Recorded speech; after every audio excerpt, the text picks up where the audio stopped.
Our survival depends upon our connection with another human being. And similarity matters. I'm Kelly Rhodes with Body and Behavior Institute. Our bodies share survival-relevant information with each other. This body and this body swap intel. They spontaneously share their perspective of threats and rewards in their environment. Our bodies do this mostly without us even knowing it's happening, but not all connections are the same. Connections can be viewed on a trajectory from least strong to most strong. The trajectory is relationship, survival partner, also known as a conspecific, and conspecific parity. We don't just need another human. Our survival systems are looking for a person who has the same survival requirements as ours, who secured their survival needs through the same emotions, behaviors, and strategies we have, and experienced the same sensations during those events. And the more similar the survival experiences, the better. The survival systems of a person raised in an actual jungle has learned to avoid much different threats and acquire very different rewards than the survival systems of a person raised in an urban jungle. Our survival systems look for parity to increase the survival potential of each person and their offspring. They're looking for a survival partner who has survived the same threats it has to increase the potential for each of them and their offspring to survive those same threats in the future.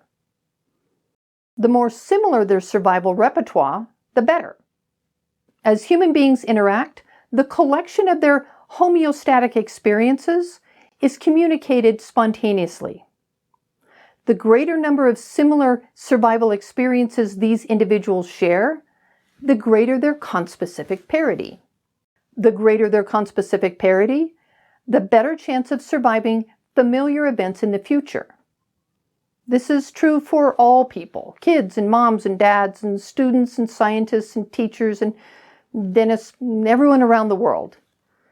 It's also true for abuse survivors, refugees, combat veterans, medical staff, and many others.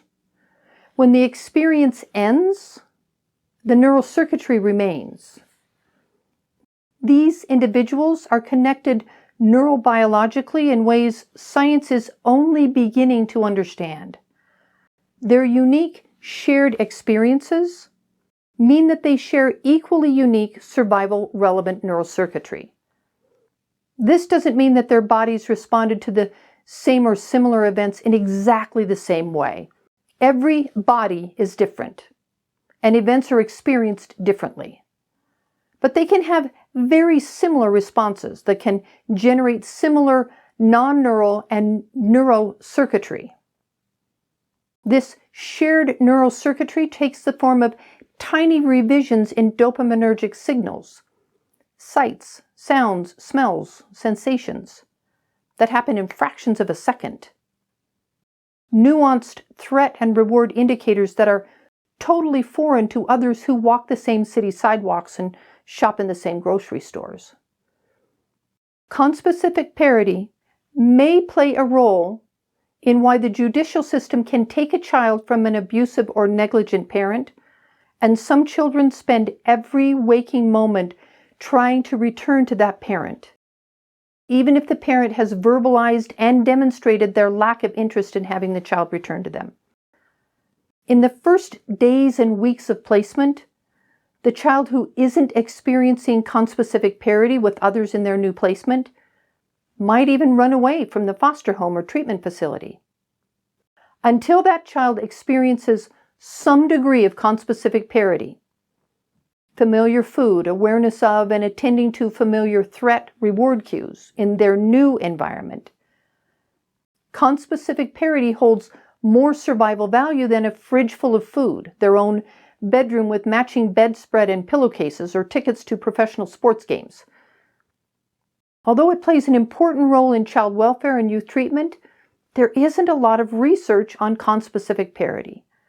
One of the most fascinating studies on conspecific parity was conducted by Charles Pratt and Jean Sackett.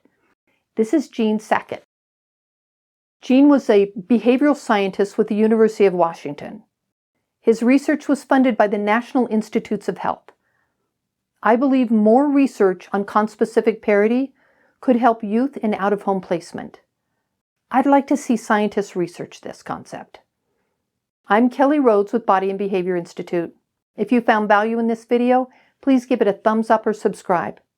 If you want to learn more, here are 3 videos. Thanks for watching.